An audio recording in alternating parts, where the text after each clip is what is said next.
ನಿಮ್ಮ ಬ್ರಾಹ್ಮಿಣಿ ಅಂಜಲಿ. ಬನ್ನಿ ಜುಲೈ ತಿಂಗಳ ಮಾಸ ಭವಿಷ್ಯ ಮೀನರಾಶಿಯವರಿಗೆ ಹೇಗಿದೆ ಅಂತ ನೋಡ್ತಾ ಹೋಗೋಣ. ನೋಡಿ, ಮೀನರಾಶಿಯವರಿಗೆ ಒಂದು ಗೋಲ್ಡನ್ ಪೀರಿಯಡ್ ಅಂತ ಹೇಳ್ತಾ ಹೋಗ್ಬೋದು, ಸುವರ್ಣ ಅವಕಾಶ ಅಂತ ಹೇಳ್ತಾ ಹೋಗ್ಬೋದು.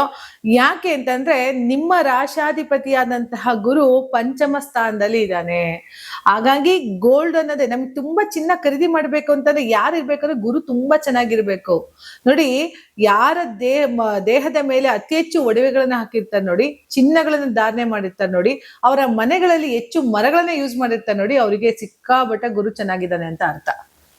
ಯಾರಿಗೆ ಗುರು ತುಂಬಾ ಚೆನ್ನಾಗಿರ್ತಾನೋ ಅವ್ರ ಮನೆಯಲ್ಲಿ ದನ ಕನಕಗಳು ಯಥೇಚ್ಛವಾಗಿರ್ತದೆ.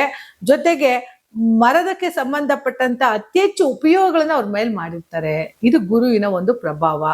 ನೋಡಿ, ಗುರು ಲೈಫ್ ಅಲ್ಲಿ ನಮ್ಮನ್ನ ಚೇಂಜಸ್ ಕೊಡ್ತಾರೆ ಅನ್ನೋದಕ್ಕೆ ಇದೊಂದೇ ಕಾರಣ.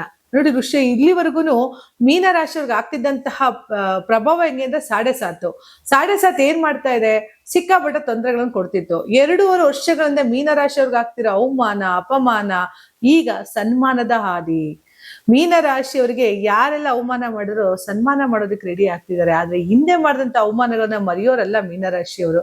ನೋಡಿ, ಮೀನರಾಶಿಯವ್ರಿಗೆ ಹೇಗೆ ಗೊತ್ತಾ, ಒಂದ್ ಮಾತು ಬೇಕಾದ್ರೆ ಅವ್ರಿಗೆ ಹೊಡೆದು ಬಿಡಿ ಸುಮ್ಮನೆ ಇರ್ತಾರೆ, ಆದ್ರೆ ಒಂದ್ ಮಾತಂತ ಆಡಿದಾಗ ಅವ್ರಿಗೆ ತುಂಬಾ ನೋವುಗಳು ಉಂಟಾಗ್ತಾ ಹೋಗುತ್ತೆ. ಯಾಕೆಂದ್ರೆ ತುಂಬಾ ಅವ್ರಿಗೆ ಹೇಗೆ ಅಂತ ಅಂದ್ರೆ 4ನೇ ಮನೆಯಲ್ಲಿ ಬುಧ ಇದ್ದಾನೆ, 2ನೇ ಮನೇಲಿ ಕುಜ ಇದ್ದಾನೆ. ಸೊ ಮಾತು ಕಂಟ್ರೋಲ್ ಇರಲ್ಲ. ಯಾಕೆಂದ್ರೆ ಮೀನರಾಶಿಯವ್ರಿಗೆ ಒಂದೇ 2ನೇ ಮನೆ ಏನ್ ನಾವು ಕರಿತೀವೋ ವಾಕ್ಸ್ಥಾನ ಅಂತ ಕರಿತೀವೋ ಕುಜ ಅಲ್ಲಿರೋದ್ರಿಂದ ಅವ್ರಿಗೆ ಅನ್ಕೊಂಡಿದ್ದ ಮಾತುಗಳನ್ನ ಬೇಗ ಎಕ್ಸ್ಪ್ರೆಷನ್ ಹಾಕ್ಬಿಡ್ತಾರೆ, ಒಳಗೇನು ಇಟ್ಕೊಳಕ್ ಬಿಡಲ್ಲ. ಹಾಗಾಗಿ ಎಲ್ಲೊಂದ್ ಕಡೆ ಸ್ವಲ್ಪ ದ್ವೇಷಿಗಳು ಉಡುವಂತಹ ಚಾನ್ಸಸ್ ಅಥವಾ ನಿಮಗೆ ಹಿತಶತ್ರುಗಳು ಜಾಸ್ತಿ ಆಗುವಂತಹ ಚಾನ್ಸಸ್ ತುಂಬಾ ಇರುತ್ತೆ. ಆದ್ರೆ ಈ ರಾಶಿಯ ಮೇಲೆ ಶನಿ ಇದ್ದು ಗುರುವಿನ ದೃಷ್ಟಿ, ನಿಮ್ಮ ರಾಶಾಧಿಪತಿ ಆದಂತಹ ಗುರುವಿನ ದೃಷ್ಟಿ ಹೇಗೆ ನಿಮ್ಮ ಒಂದು ರಾಶಿಯ ಮೇಲೆ ಬೀಳ್ತಾ ಇರೋದ್ರಿಂದ ಏನಾಗುತ್ತೆ, ಪೂರ್ವ ಪುಣ್ಯ ಸ್ಥಾನದಲ್ಲಿ ಗುರು ಕುಳಿತುಕೊಂಡು ನಿಮ್ಮ ರಾಶಿನ ನೋಡ್ತಾ ಇದ್ದಾನೆ ಅಂತ ಅಂದ್ರೆ ಇಲ್ಲಿವರೆಗೂ ಇದ್ದಂತಹ ನಿಮ್ಮ ಒಂದು ನೆಗೆಟಿವ್ಸ್ ಗಳನ್ನ ಕ್ಲೆನ್ಸ್ ಮಾಡ್ತಿದ್ದಾನೆ ಗುರು ಅಂತ ಅರ್ಥ. ಯಾವಾಗ ನಿಮ್ಗೆ ಕ್ಲೆನ್ಸ್ ಆಗುತ್ತೋ ನಿಮಗೆ ನೋಡಕ್ಕೆ ನೀವು ಚೆನ್ನಾಗಿ ಅನಿಸ್ತೀರಿ, ನಿಮ್ಗೆಲ್ಲ ಕೆಲಸ ಕಾರ್ಯಗಳಲ್ಲಿ ಯಶಸ್ಸಾಗತ್ತೆ, ಸಕ್ಸಸ್ ಆಗುತ್ತೆ. ಹೋಗ್ತಾ ಹೋಗ್ತಾ ಸಾಕಷ್ಟು ಯಶಸ್ಸನ್ನ ನೋಡ್ತಾ ಹೋಗ್ತಾರೆ. ಯಾಕೆಂದ್ರೆ ಮೀನರಾಶಿಯವರಿಗೆ ಸಾಕಷ್ಟು ಆಗಿತ್ತು ಲೈಫ್, ಬೇಡ ಬೇಡ ಅನಿಸುವಷ್ಟು ಮಟ್ಟಿಗೆ ಬೇಸರ ಆಗಿತ್ತು. ಆದ್ರೆ ಯಾವಾಗ ಗುರು ಬದಲಾವಣೆ ಆಗ್ತಿದ್ದಾನೆ ಅಂತ ಅಷ್ಟೇ ಲೈಫ್ ಚೇಂಜಸ್ಗೆ ಎತ್ಕೊಂಡೋಯ್ತು.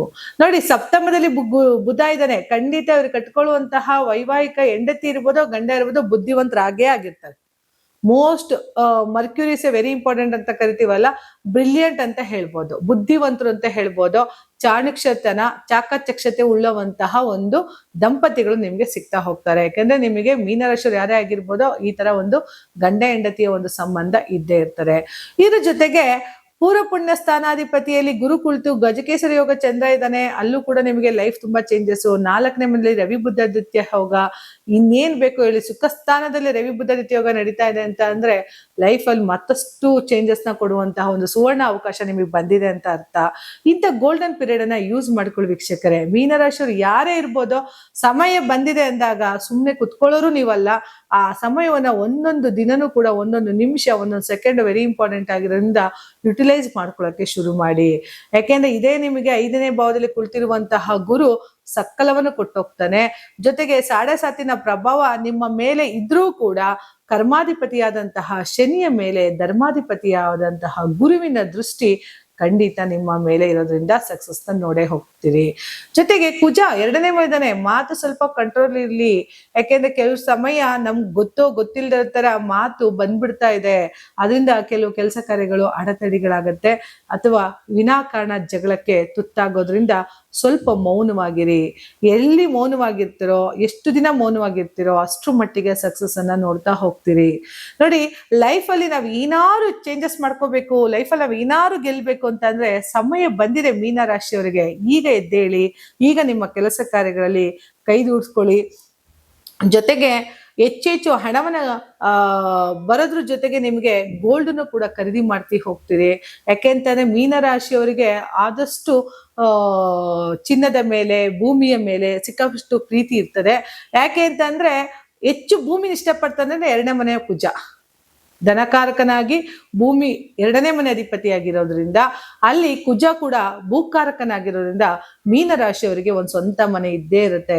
ಯಾವುದೇ ಕಾರಣಕ್ಕೂ ಮೀನರಾಶಿಯವರಿಗೆ ಅಟ್ಲೀಸ್ಟ್ ಅಪ್ಪ ಕೊಟ್ಟಿರೋ ಮನೇನೋ, ತಂದೆ ತಾಯಿ ಕೊಟ್ಟಿರೋ ಮನೇನೋ, ಅಜ್ಜ ತಾತ ಕೊಟ್ಟಿರೋ ಮನೇನೋ, ಅಥವಾ ತಾನು ದುಡ್ಡು ಸಂಪಾದನೆ ಮಾಡಿರುವಂತ ಮನೇನೋ, ಅಥವಾ ನಾನು ಮನೆ ಒಂದು ಕಟ್ಟಲೇಬೇಕು ಅನ್ನೋಂತಹ ಒಂದು ಆಸೆ ಆಕಾಂಕ್ಷೆಗಳನ್ನ ಇಟ್ಕೊಂಡಿರುವಂತಹ ವ್ಯಕ್ತಿಯಾಗಿರ್ತಾರೆ ಮೀನರಾಶಿಯವರಿಗೆ ಒಂದು ಗೋಲ್ಡನ್ ಪೀರಿಯಡ್ ಬಂದಿರೋದ್ರಿಂದ ಸಕಲ ಅಷ್ಟೈಶ್ವರ್ಯಗಳು ಕೂಡ ಕೊಡುವಂತಹ ಒಂದು ಸುವರ್ಣ ಅವಕಾಶ ಮೀನರಾಶಿ ಬಂದಿರೋದ್ರಿಂದ ಸದುಪಯೋಗ ಮಾಡ್ಕೊಳ್ಳಿ. ನಿಮ್ಮ ಒಂದು ಸಮಯವನ್ನ ಗೋಲ್ಡನ್ ಸಮಯ ಮಾಡ್ಕೊಳ್ತಾ ಹೋಗಿ. ಅನ್ಕೊಂಡಂತಹ ಎಲ್ಲ ಕೆಲಸ ಕಾರ್ಯಗಳಲ್ಲೂ ಕೂಡ ಆ ಮಧುರೆ ಮೀನಾಕ್ಷಿಯ ಆಶೀರ್ವಾದ ನಿಮ್ಮ ಮೇಲೆ ಇರಲಿ. ಸಕಲ ಅಷ್ಟೈಶ್ವರ್ಯ ಕೊಟ್ಟು ಆಯುಸ್ಸು ಮತ್ತೆ ಆರೋಗ್ಯ ಅಭಿವೃದ್ಧಿ ಆಗ್ಲಿ ಅಂತ ಹೇಳ್ತಾ ನನ್ನ ಮಾತನ್ನ ಮುಗಿಸ್ತಾ ಇದ್ದೀನಿ. ಧನ್ಯವಾದಗಳು.